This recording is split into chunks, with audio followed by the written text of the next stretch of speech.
Hi guys, James at Rampant Lion Reviews again for you today with another beer review.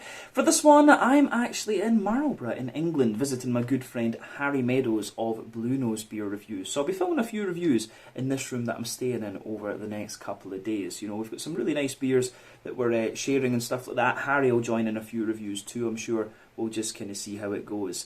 But yeah, for this review today, we are actually going to have a little look at a beer that was very kindly kind of donated to me by Adam of Mersey Beers. And this is one that I've been looking forward to for quite some time actually.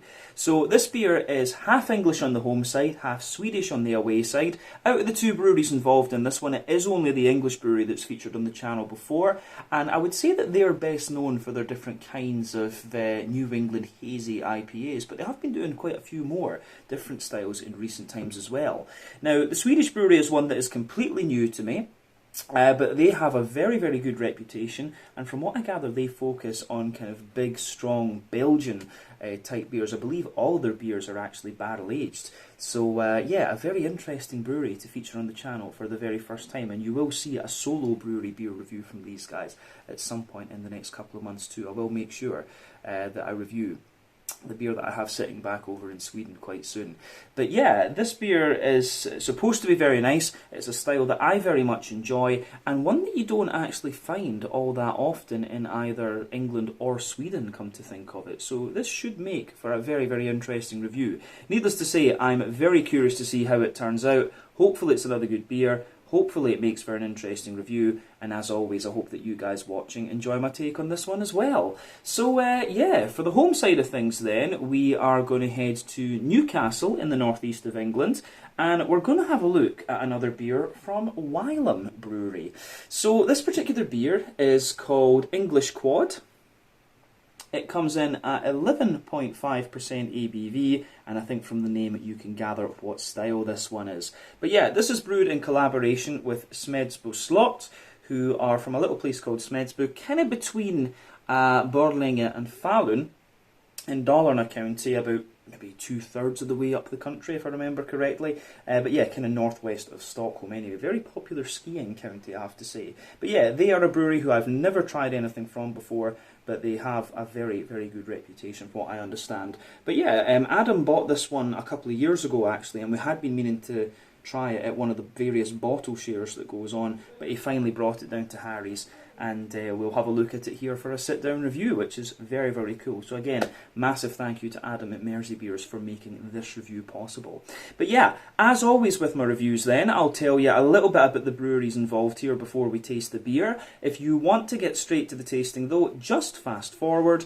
All the usual links can be found in the video description below. That's the brewery website, the link to my other reviews that I've done from Wylam Brewery before, and we will hopefully add some more to that list in the near future. But we'll also put a link down there to my future reviews from Smedsbo Slott Bryggeri as well, and hopefully, as I say, we can get a few reviews from them up on the channel. But there's all the usual social media down there. If you want to see more reviews, do please consider subscribing to the channel. The support that you give is massively appreciated. And remember, you can go into the channel homepage and search for beer using the geography tagging system. So just go in there, use the little search bar, put your hometown, state, county, province, prefecture, whatever you like. If I've reviewed beers from the area that you search for, they will pop up. Failing that though, you can check out the playlist of beers from different countries, and you'll find this one in both the English playlist and the Swedish playlist, since it is dual nationality.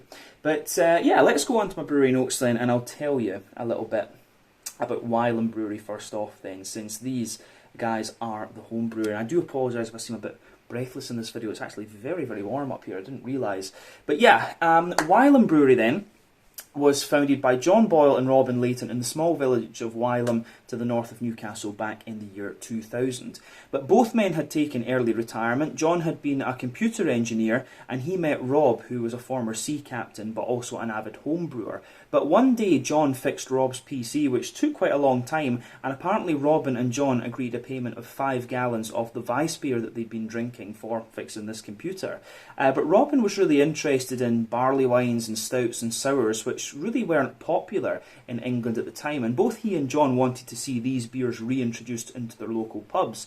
But they produced their first beer, which was called the Landlord's Choice, in August of 2000, and the beer became really quite popular through word of mouth actually. But Robin only remained with the company until around 2003, but he managed to build a team of Ben Wilkinson, Christopher Lee and Lee Howarth, who are still at the brewery today apparently. But John convinced his son to move back from Spain and take over his share of the company, and then they moved premises to Headon-on-Wall in 2006.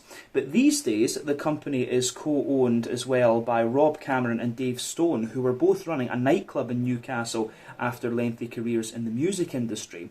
But the two had grown tired of this and they decided that they wanted to move into beer, and so they bought two pubs. This was the Bridge Tavern and Town Wall, and they quickly became Wylam's biggest customer. But they approached Wylam to see about buying into the brewery, and so this kind of went ahead, and then in 2016 they moved to the Palace of Arts and Exhibition Park, which was a military vehicle museum and actually scheduled for demolition before being saved by Freddie and Bruce Shepherd. And it took over 2 years to plan this move, but these days they've got a 30-barrel brew house and a smaller 15-barrel pilot kit in there as well, and also a brewery tap and restaurant which hosts concerts and things like this. It's actually a very nice venue. It's somewhere that I have been, but I do need to go back to it and do some out and about filming. I do need to go down to Newcastle and film some of the very good beer breweries that are down there. But the current head brewer that they have is Ben Wilkinson. He also had a background in the pub industry, and in recent times the increase in capacity has allowed them to do a lot in New England hazy IPAs and also sour beers, and this really helped increase their reputation with the craft drinkers, because they were a brewery that were very much kind of straddling the line between the more traditional styles and the more kind of experimental type things, but these days they're a little bit more of a kind of trendy brewery, I guess we could say. But they also, as I say, they do a mix of the kind of new hoppy or hazy things, and they do have some of their more long-standing beers like Jakehead and stuff for their long-standing followers, but they can produce up to 100 hectolitres of beer per day at the moment. From what I understand, as of July 2023, they've produced 200 different kinds of beer according to Untappd. I actually thought it was quite a bit more than that, but like I say, they're very well known for their New England hazies. They've been doing a good few imperial stouts and also some interesting sour beers in recent times. But yeah, it's been about 2 years or so since I reviewed anything from Wylam. We'll need to see about fixing that at some point in the future. But yeah, that's everything I can really tell you about Wylam Brewery for the moment. If you want to learn more about these guys, you can check out the brewery website, you can follow them on Facebook and Instagram to keep up to date with all the latest goings on, and you can check out the Rate Beer, Untappd and Beer Advocate pages to learn a little bit more about all the different beers that these guys have done. So yeah, let's go on then to the Swedish side of things. So, Smedsbo Slott Bryggeri, so basically Smedsbo Castle Brewery, if you want to translate that into English. But Smedsbo Slott, as the name suggests, are based in a little place called Smedsbo, which is in Dalarna County, kind of halfway between Falun to the northeast and Borlänge to the sort of southwest. And the company was founded back in April of 2022 by Per Windahl. So apparently he's always been a big fan of just taste and strong flavours, and his family were big into wine, but it was his father that got him interested in beer, and then he started homebrewing just to kind of cover his own consumption. But he was attending a beer festival in Stockholm, and there he befriended some German beer judges, and this actually led to taking his beers down to a beer festival in Kiel in the northwest of Germany, and they were very, very well received, and he actually won prizes there in 2017, 2018 and 2019. But sadly the rules were changed, and so he couldn't participate any longer in the in this particular beer festival, but he was encouraged by many of the Germans that he met to start up his own brewery, and so he decided to go for it. But he started collaborating with a number of different breweries around Sweden, Popels, of course, from Jonsered being one, a few others he's been involved with as well. But this was the main reason for him to actually start his own brewery rather than continuing to collaboration brew was due to the pandemic. He originally had plans to travel around the world and brew with many different brewers, but he ended up staying at home on his farm in Dalarna.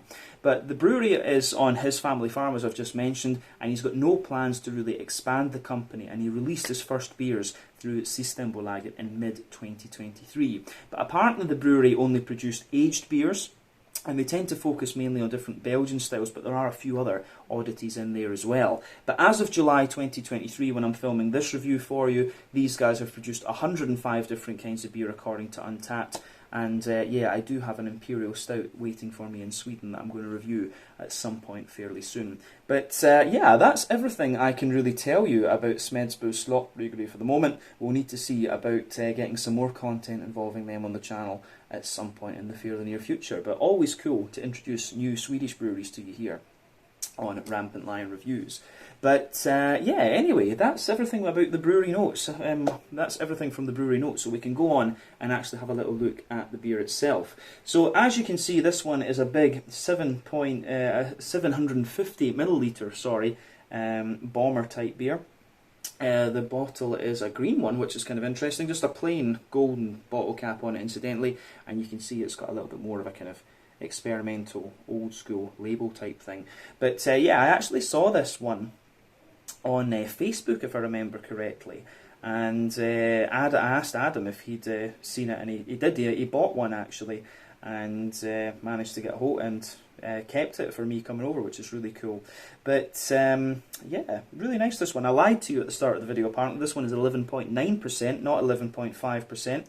Limited edition. This one is the 2018 vintage, I should say, and it says on the side here that it's aged in ex-Demolen oak. So obviously they've got a barrel from De Molen Brewery De Molen over in the Netherlands. But yeah, 11.9% Belgian style quadruple. This one. Let's get it out into the glass and see what it's all about. I nearly lost the bottle opener there, but it's right there. Let's do this. Let's get this guy out, and we'll see what it's all about. Nice little bit of smoke on the opening there, and then time to get it out and into the glass. This does look very nice actually. So I think that's enough to have a look at for the moment, and I'm going to go downstairs and share it with the guys after we finish filming this one. But you can see it does look very, very nice. You can see the head has kind of gone down quite quickly on this one, but when it came out it had about a quarter to a 1/3 finger of a frothy, I would say kind of fawn beige coloured head. It does look very, very nice, I have to say, in that sense. I'm not sure how well you're going to see the colour of this one actually, but if I shine the light through this beer, it actually has a good little bit of it's a little bit murky and a little bit almost hazy, to be honest with you. But I would describe the colour of this one as being slightly more kind of chestnutty.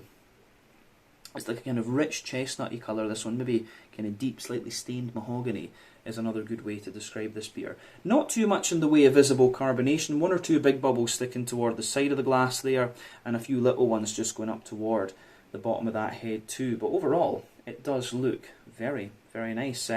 Not quite as dark as some of the quadruples that I've come across before, but yeah, quite bright in colour when you think about this one. But it's certainly within the can we say, the permitted spectrum of colours that you would normally expect from this style.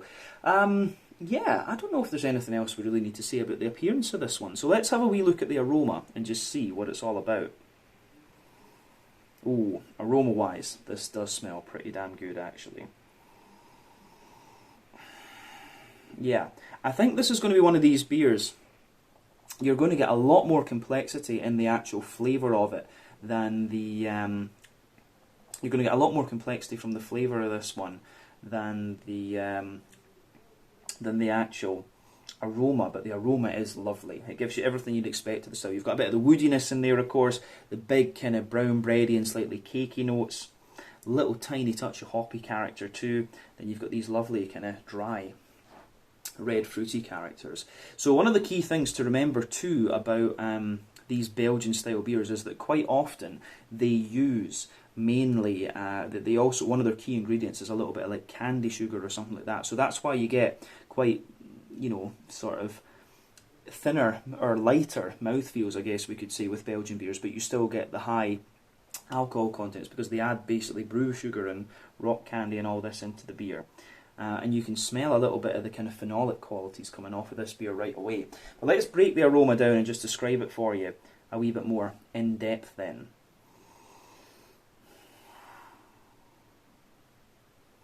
But yeah, the backbone of this beer, you absolutely get a little bit of that lovely kind of smooth, oaky backbone. And it's got a little bit of a dryness to it. As I've always said, you know, European oak, for me, comes across as a little bit... European oak always comes across as a bit kind of drier for me than American oak, which is a lot more smoothie and a little bit sweeter. But yeah, lovely smooth oaky notes in this one. Little tiny hint of vanilla in there. It's almost... You can almost smell like a little teeny hint of like Imperial Stout. I'm guessing that the Molen will have aged Imperial Stouts or barley wines or something on this, but you can smell a little bit of other styles of beer in this one, which I'm guessing is from the infused wood. But yeah, on top of the on top of the wood, you start to get the kind of malty side of the beer, if you like. You've got a little bit of a kind of like slightly almost rye bready bread crust, or a kind of cake edge type thing. You know, that edge of the cake on the baking tray. It's kind of like that. But yeah, lovely little bit of a rye bready note in there. Kind of brandy soaked fruit loaf or something like that. So yeah, as I say, rye bready bread crust, little bit of rye bread, then the kind of cakey edge, like a kind of raisin infused, kind of raisin infused brandy soaked bread, kind of wholemeal brown bread, fruit loaf type thing.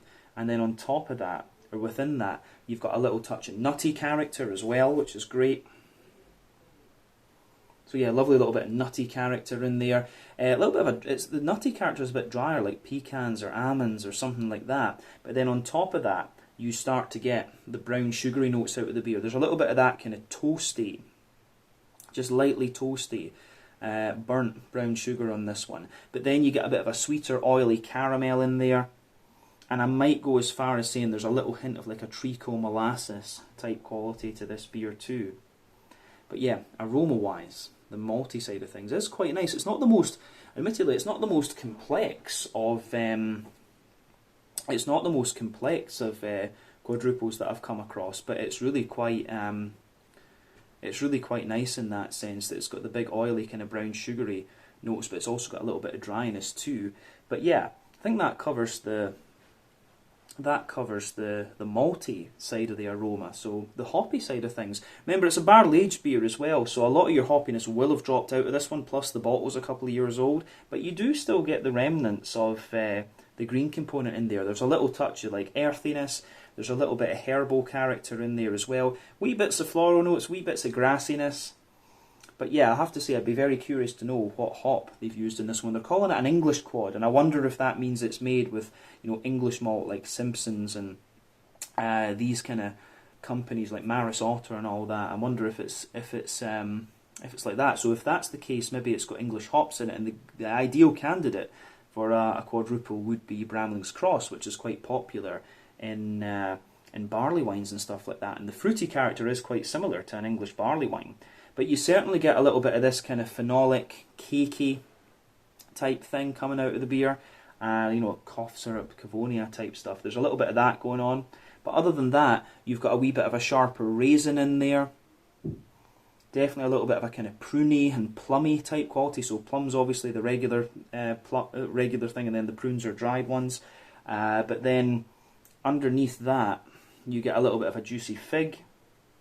There's also a little bit of a kind of blackcurrant and blackberry type quality coming out of this. So yeah, the way it goes together in that sense, I think, is very, very nice. Aroma-wise, this is very interesting. So as I always say, take a little bit of time to just enjoy the aroma of the beer before you get stuck into it. But it is time for us to try this one now. So yeah, this is the English Quad, coming in at 11.9% ABV, 2018 vintage, I should point out, from Wylam Brewery in Newcastle in the northeast of England, in collaboration with Smedsbo Slott Bryggeri from Smedsbo in Dalarna County, back in Sweden. So let's get stuck into this. Slanja, skål, cheers.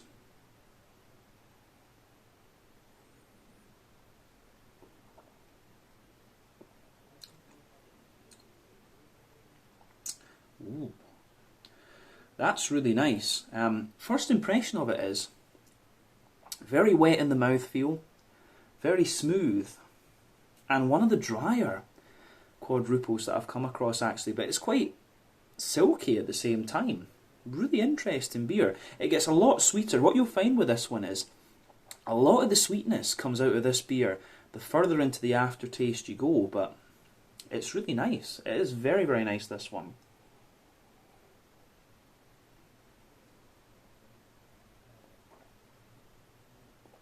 Yeah. I mean, for me, I love the La Trappe quadruple. Of course, the West Veteran 12 is a classic. Even Chimay Blue, sorry, is very nice. Try to think of else. There's another one that I really quite enjoy, but it's going right out of my head. Saint Bernardus, the Saint Bernardus quadruple is very, very good as well. This one is likewise. It's very, very good. It just comes across quite differently. But yeah, definitely one of the drier, and at the same time the mouth feels a little bit wetter, but you get a lot of the flavour in this beer comes out in the dryness of the aftertaste. That's probably a good way to describe what's going on with this one, but it gives you kind of everything you'd expect of the style, and it's really nicely done. So thumbs up to both breweries in this case. Yeah, let's try and break this beer down then and describe what it's all about. We'll start in the middle third of the palate as we always do.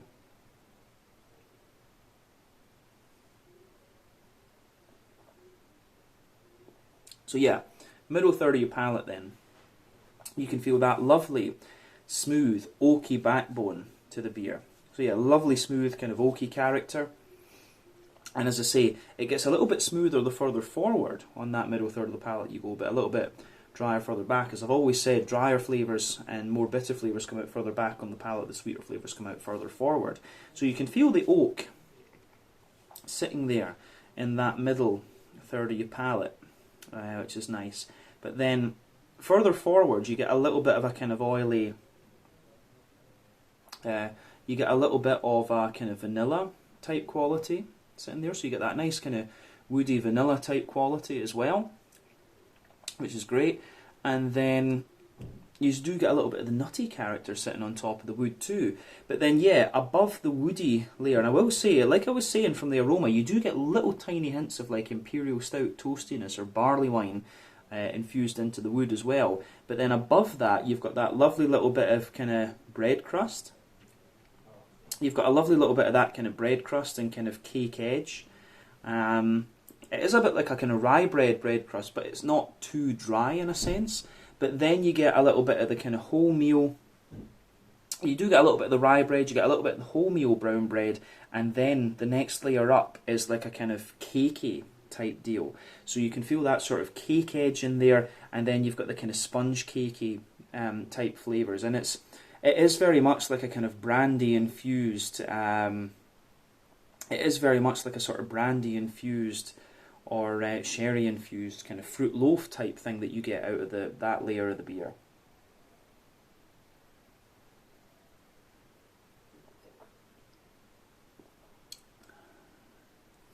So yeah, above the bready layer you start to get the brown sugars, and you can feel this lovely sort of leathery brown sugary layer. And that's interesting because obviously the brown sugars will mellow out and smoothen up the longer that you age this beer, so you definitely get a bit of that leathery brown sugar there. Above that, in the next layer, there's a little bit of a kind of more toasty brown sugary note, and then in the dead centre of your palate you can feel there's a bit of a concentration there, a little bit of a kind of Werther's Original butter candy sort of note on the top, but then you get a more kind of treacle molasses type note coming out of this one. So yeah, it's interesting in that sense. You've got a lot of layers to the brown sugar, you've got a lot of complexity in there, and as I say, this beer gets kind of sweeter and sweeter the further into the aftertaste that you go with it.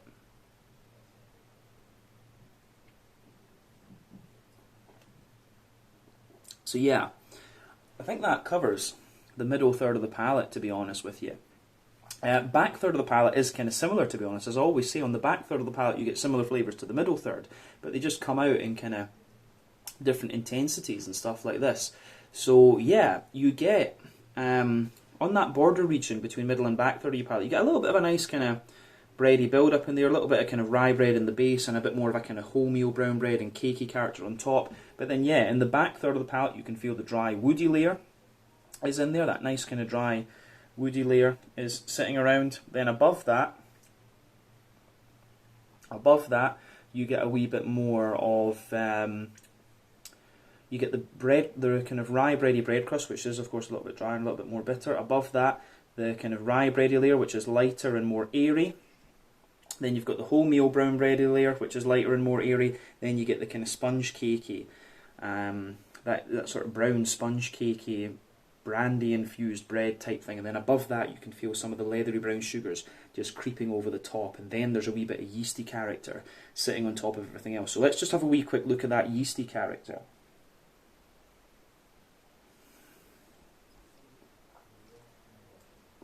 So, the yeasty notes for me are quite... Yeah, the yeasty side of this beer for me, it's quite like a kind of... It has got a little bit of a more kind of farmhousey, wholemeal brown bready character to it. But then, yeah, it's kind of... So you've got a bit of crack or a little bit of wood and things, and it just feels like it's kind of wrapped in honeycomb or something like that. And as I say, that sits on top of that back third of the palate. But you can definitely feel that the back third of the palate, the flavour is definitely taller. Then as you come further forward into the middle third of your palate, it just kind of condenses down a wee bit. But that covers, I think, the malty and yeasty side of this beer. Let's go on to the hoppy side of things then. So, back corners of the palate, you've got a nice little touch of earthiness in there. So yeah, lovely little bit of earthiness.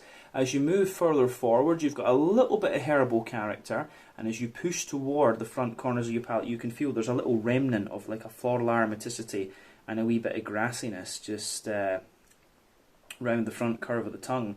So yeah, the way that that goes together is quite nice. But I would say these hoppy notes that I'm picking up are very, very smooth, and the Quadrupel is not the most hop forward of styles in the first place, but this is barrel aged, and it's also been in the bottle for a while, so a lot of the hoppy character has dropped out of this one, that is for sure.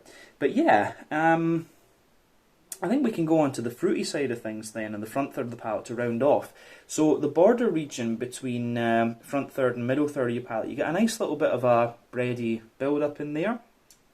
You can feel a wee bit of the bread crust underneath, a little bit of rye bread, and also a wee bit of a kind of wholemeal brown bready character in there. Then the base of that front third of the palate, yeah, you've got the bread crust, and then the same, a little bit of those kind of similar layers too, a bit of rye bread, wholemeal brown bread. Then you get that nice oily bubble where the juicy fruity esters just roll their way out of the beer. So let's look at those.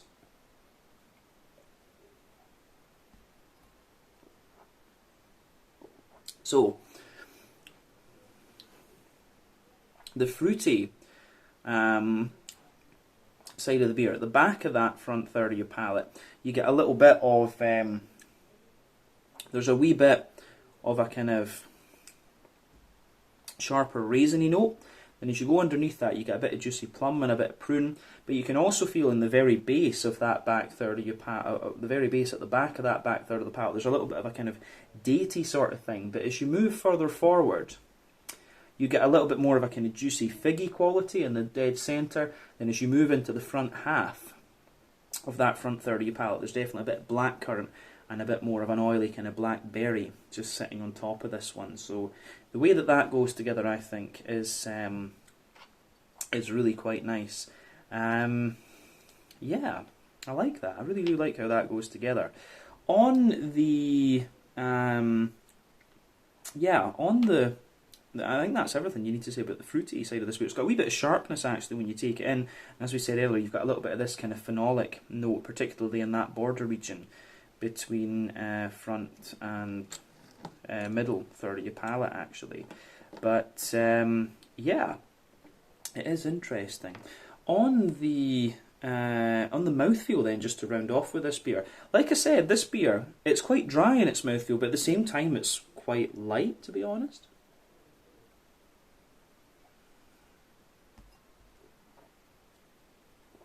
So, for me, like I say, it's not quite as sticky and oily and stuff as some of the other quadruples you're going to come across. It could just be the different water profile, of course, in Newcastle. But it's very clean at the same time. So I would say that this beer, it's actually top end of mid-bodied. Carbonation is very smooth. As I said earlier, it's got a little bit of a kind of silky sort of note to it. But yeah, it's interesting. It really is interesting how that goes together. So yeah, the lovely kind of, as I say, you've got a lovely little bit of a silky type character coming out of this one. Very smooth as well, as we say overall. In terms of IBUs, I think this beer is probably about 15 or 20 IBUs. You do get a bit of dryness in there, and you could easily conflate some of the dryness with bitterness in the beer, you know, the woody characters and so on, but it works. The malt base, as we said, has a bit of smoothness to it, lovely little bit of a kind of drier sweetness the further into the aftertaste you go too, but again, it works really nicely. Yeah, that goes together really quite well. It was, on the, as I say, on the fruity side of things, there's a little bit of sharpness when you take it in. It has got some of that drier phenolic-y type quality from the addition of the sugar and so on as well. But then yeah, you've got that nice juicy kind of red fruity character coming out of it as well. But overall, a really interesting beer. Gives you everything you'd expect from the style, but the flavours just come out in a slightly different way. But when it's an English brewery doing a quadruple and a Swedish brewery, you are going to get a bit of difference from the examples of this style that you'll find in Belgium and from the Trappist breweries in particular. But yeah, I think that's a really interesting beer, this one, and really nicely done. A very nice surprise, actually, from both Wylam and Smedsbo Slott. So I think we can leave it at that for this one. So yeah, this was the English Quad at 11.9% ABV, the 2018 vintage, brewed at Wylam Brewery in Newcastle in the northeast of England in collaboration with Smedsbo Slott Bryggeri from Smedsbo in Dalarna over in Sweden. So once again, thank you for watching my beer reviews. Until the next time, please like, subscribe, share, all the usual YouTube stuff. Let me know your own thoughts on this beer in the comment section below. Let me know what your favourite beers are, both from Smedsbo and from Wylam, and we will see about returning to both of these breweries at some point in the very near future. But until then, Slange, Skål, cheers. Big shout out, pardon me, to Harry of Blue Nose Beer Reviews, and especially to Adam of Mersey Beers. I'll put the link to their channels in the video description below. Slange, Skål, cheers, and see you guys again very, very soon.